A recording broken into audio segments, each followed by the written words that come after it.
This is Inside the Wolf's Den, an entrepreneurial journey with Shawn and Joni Wolfswinkle. Welcome back to Inside the Wolf's Den with your host, Shawn and Joni Wolfswinkle. Today we have a guest with us, Mr. Roshan Shah. How are you, Roshan? Good. Thanks for having me, guys. Awesome. Well, thank you so much for joining us inside the Wolf's Den today. And so just a brief bio. So Roshan is the founder of Home Offer Solutions. He has a background in healthcare operations and management. He received his MBA with a focus on entrepreneurship in 2019.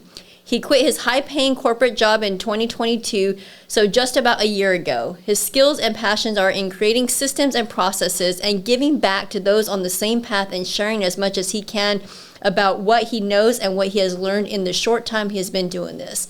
He was able to do $470,000 in revenue in his first 12 months full-time, and he attributes that to others who have given back and poured their knowledge into him. He is also a husband and father of 2 boys. So again, thanks so much for joining us today. I think there's a lot that you can relate to our listeners today, because some are actually looking at maybe, going into entrepreneurship themselves, getting out of their corporate jobs, and I think you can provide a lot of value there. So just why don't you give us a little background on yourself? How did this all get started? What kind of, picked your interest in this?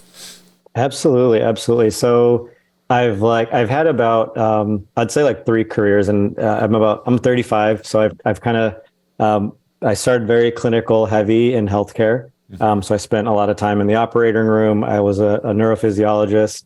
So I was doing a lot of stuff on the clinical side.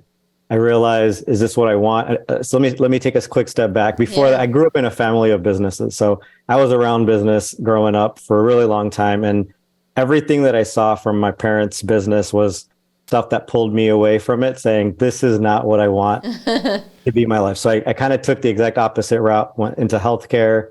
And as I kind of went through that process, I realized, man, this life, this trajectory of life, where I'm going for in the corporate world. Is this how I want to continue the rest of my life? And so I then transitioned to management. So I was in corporate management, in operations for about 5 years. Had a really healthy track record, helped grow a company from 700,000 to about 20 million in about 4 years. And I looked at what was next, and next was more people under me, more management, more responsibilities, more being tied to the computer, and really just not getting away from that ever. And the pay was great, and I think that's what held me to that for so long. But I think the more I looked at what I wanted, where I wanted to spend my time, I figured out I needed to find a way to be able to transition out of it. And so I kind of just started how everybody does. I got into a few flips, working the corporate job, and I'd do them on the side, and I'd sneak out in between meetings. I'd go after work. I'd be at looking at flips in between meetings, and and that's kind of how it progressed. And I was kind of doing a lot of it on the side until I found it was time to officially make the jump. Yeah. So when did you find that time, and how did you find that moment in time to say, okay, now it's time for me to go on and do my own thing? Yeah, I think a lot of it's support, right? I think so much of it came. So I have a wife and 2 kids, like I had mentioned earlier. We didn't have any kids when I transitioned over, we had 1 kid when I transitioned over. But as leading up to it, I was just a slave to my job. And I think as we kind of looked at, as we have kids, as we grow our family, what do we got to do to be able to put energy and focus on the things that really matter? And for me, it was just having the time freedom. It was having the time freedom and the ability to spend it with the family as we needed to. So the main impact, the main thing, obviously savings, right? We needed to make sure we had enough of a cushion, to be able to be a year, 2 years out, in the event that, non-W2 income was that was unheard of for me. I was never in a sales role. So for my whole career, I always had a paycheck that was always coming in. And so that was the hardest pill to swallow, to try to understand how can we get away from that. But I honestly think it came in reps, right? Doing it a little at a time and understanding that, okay, we could you could make X amount in a few projects that you're doing or in a few flips, and how can you scale that, and how can you make it into a repeatable process that we could either do 1, 2, or 5 of these a year. That's going to then replace my income. And so that was kind of like, those were kind of the first steps that we took as we really looked at like, what is this? What do we need to do in order to materialize this transition over? And I think that was a little bit of proof of concept. Like, can we do it? And if I can do it, can I do it again? Yeah. And I think as soon as we did it a few times, the confidence kind of started to creep in a little bit. Wow. Yeah. Is that, would you say that I liked how you said that, what was the word you used? But like, you know, you got a little bit of confidence by doing a couple and proving concept. Is that how you got really over the fear of, because I think a lot of people are fearful. Taking that first step. Yeah. And just, if it doesn't work out, you know, all those questions that, you know, pop into your head. But was it just that while you had the W-2 income and stability, okay, let me prove this and I can do it, just now let's just grow it a little bit because I'll have full time into this? Is that kind of how you, mindset wise? Yeah, go ahead. Yeah, absolutely. I mean, I think if I didn't run the full numbers on it, but I wish I did. Maybe I'll do it one day. But if I looked at how much money I spent because I was part-time on the real estate business, and had I looked at if I put my full energy into what I put in part-time, if that makes sense, I would have made so much more money. But I think it was because I was half in, half out. Like you can't do that. Yeah. There's no way you can be, you got to find a way to, and to me it was, I didn't believe in myself and I didn't believe in it. And so like, I obviously I was doing well in my corporate job because my energy was there. That's what I trusted. That's what I knew. That's in my head. I was telling myself, this is what I'm good at and this is what I could do. And I was doubting my confidence on the real estate side of it. And so I think at some point I needed to believe in myself and believe in my capabilities, that if I'm going to put in 8, 10, 15 hours into someone else's dream, I know I can do that for myself. Yeah. And I think the mistake that is often made is people jump into that without really weighing the risk. And I think, everyone says, yeah, quit your job and do it and put everything out there. But I think the reality of it is that, hey, you still need to know that you can do it and you still got to have a game plan. But once you do transition out, the amount of time and energy that you can have to put into your own business, you have a whole day. Yeah. Like, there's so many things you can do in a whole day, a whole week. Oh my goodness, it's mind blowing, right? And so I think that was the reality for me. It's like the amount of energy I put into this corporate job, if I can just take that and transition that into myself, there's no way that we would fail. Yeah. That's good. That's great. And I like how you put that, because I do think some people don't jump in without all their ducks. Not everything's going to be perfect. There's never a perfect situation, but like when you start having kids, it probably wasn't the perfect time, but it was, but you learn along the way. But because with Joni and I get asked that a lot, because when we started our, it's been 23 years that we've been at this, but we were young. We didn't have very many assets at all at that time, or none. We didn't have a plan B. But we also didn't have kids or nothing else. So we could afford to take a lot of risk, because if we came crashing down, it wasn't going to affect a lot of people. So, and it worked out. But, we get asked a lot by, people that are, more further into their careers or have children. It's like, I can't tell somebody to take that much risk as we did in the beginning, because they have responsibilities. But I like how you said that. And at least we've always recommended at least a couple years worth of income and savings, just to, because it's going to take a while to get it stable and performing. Yeah. So. You talked a little bit about the support system that you had, I'm assuming, with your wife as well, right? Because these are big moves that you're making, and uncomfortable. That it can definitely be uncomfortable for the women, right? For the spouses to have to go through this and endure and what ifs, right? And so why don't you touch on that a little bit on the support side? Oh man, I mean, it gives me goosebumps just thinking about it. Like, you can't do it without that, right? Like, I mean, the stuff that I put my wife through going through this transition, it's just unbelievable, because, I think if anyone that's gone through this journey or going through it, you could have stress from certain parts of your life, from a job, but financial stress hits different sometimes, right? And I think that, taking that leap, the support and faith that they have in you is also more pressure, right? And so I think that her support was, I mean, she knew how driven I was. She knew how much I wanted it. She knew she knew how crazy it drove me being stuck in those golden handcuffs. And she also knew how passionate I was, right? And I think that was a huge part of it, right? Having her support and her pushing me, like, just do it. You got it. You got this figured out. You know what you want to do. Yeah. And we talked about, the changes that it could take and the timeline and the progression and what it would look like. And then I think the second thing were parents, right? Like we, traditional Indian family household. It's, you stick to your W-2 and you stick to the things that work. And, but surprisingly, the support from my parents was great. They're like, hey, you only got one kid. Do it now. Like, you're going to be fine if it doesn't work out. Like, you got an MBA, you're going to be able to find a job. You're going to find something. So take the leap, because the last thing you want to do is the what ifs, right? Like in 5-10 years when the responsibilities are even higher, and the kids are older, we have a bigger family. Taking that leap then is going to be even harder. And so it was really cool to kind of see, I personally don't think I would have been able to do it without the support of them, because that's the stuff that's important to us. And I think if we have the support of our family and we're doing stuff to bring them into our lives, and that's why we do this, right? Like we do this for the time freedom to be with our family, and the money's a byproduct to it, in my opinion.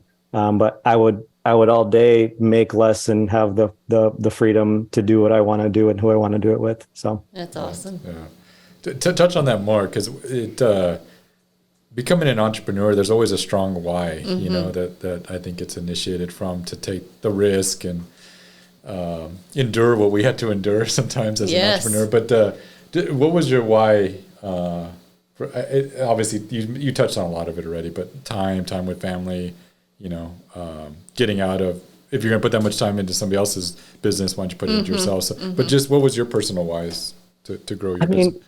Yeah, I honestly think it was, like I said, we grew up in a family of businesses, and our parents were first generation here. So the stuff that they went through was stuff that they had to go through because, they were putting their life together from scratch, right? Stuff that they didn't have the privileges that we have now. And they set that up for us. And I think, as you kind of look back, like, okay, well, we have a choice, we have options, we have things that we can do. And one of the things that they always regretted was the amount of time that they were able to spend with us. And so that's always something that kind of stood out to me, is that I want to be available as the kids get older. I want to be involved. I want to, do the pickups and drop-offs, and I want to do, go to the games and do all the things that, those are the things that are important to me. So how can I build a foundation now, to allow me to be in that place? Because I think, y'all said you've been in this for 20 years. Like sometimes it takes longer than you think it does, right? Like it's not a lot longer.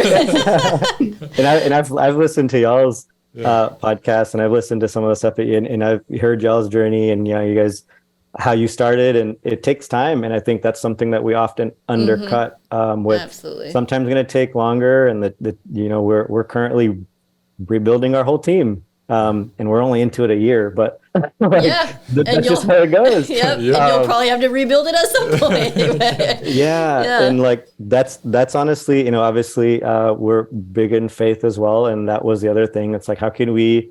I think at some point, when you're running, when I was doing the corporate and doing this on the side, the place that I struggled with the most was capacity, like mental capacity.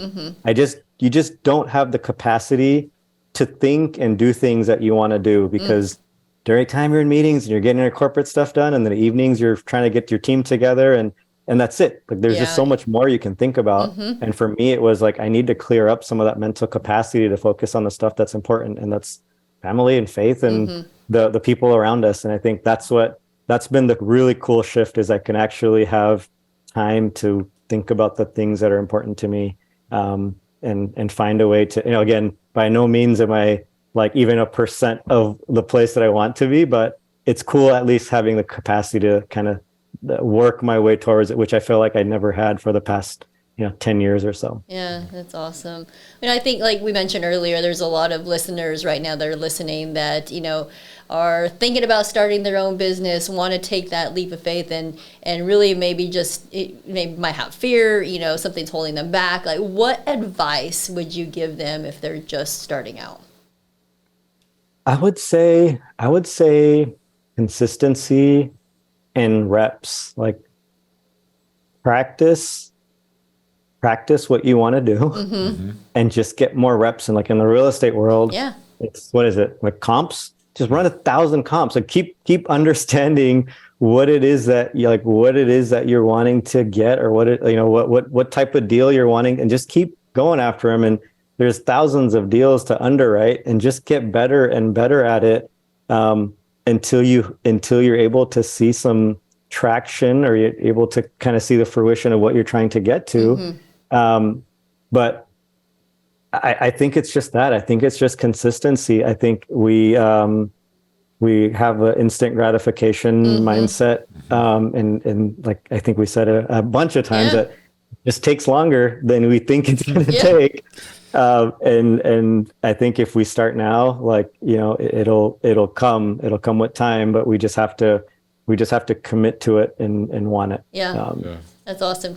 Consistency wins every time, right? Yeah. And I love, that was the word I was looking for, reps. I like how you put that, reps, because I always relate things to sports, and you think about all the great performance. It's like they took a lot of reps, practicing, and the Final Four. You look, some of the best shooters, our son's playing AAU, and I've been trying to work on his shot, and like we've been looking at like coaches and stuff like that, and it's like they want him to shoot like 1,000 to 2,000 shots a week. It's just those reps. So when it comes to game time, it's just a whole nother level. But anyway, I love how you said that. Oh, that's beautiful. I love that. But along those similar lines, what Joni asked, but if you could go back and speak to the early version of yourself in your early 20s, what advice would you give yourself now looking back? Oh man. Would you have jumped shipped earlier? Honestly, I think it's just understanding. I think what I would have done differently is, I think we get so tunnel visioned into what is the right career path oftentimes, that you kind of don't expand your horizons as to what could be outside of that. So I think had I opened my eyes a little bit earlier, I think I would reach out and understand other industries a little bit more.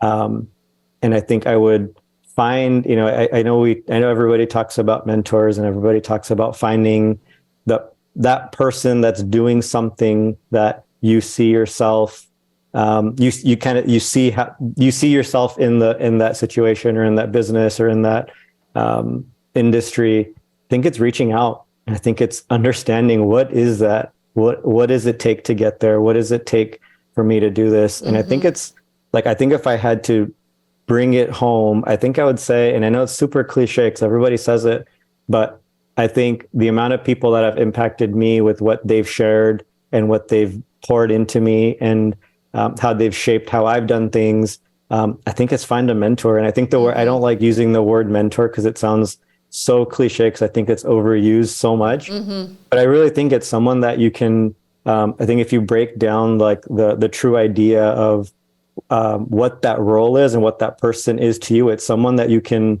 that you believe in beyond just a level of a transaction, right? Like it's not here's a dollar amount and teach me what it's someone that can understand you as a person, and that you understand them as a person, and that can help shape what you want to do, whether that's spiritually, financially, social, whatever that might be. But I think it's identifying that and having either a person or a group of people that can help get you there. And I think I think I did that a little bit later than I wish I would have. But I think that to me, I think that's one of the places that I would take it back to is just get out there, talk to people, understand what people are doing, and explore what else is out there, because it's easy to, there's so many people that study something and you don't end up doing that, and that's okay. Right. Like that's totally okay. But yeah, I guess that's what I would say. That's great. So what is your next? What are you looking to accomplish in the next 5 to 10 years? Yeah, that's a good question. So we started off, on the wholesaling side of things.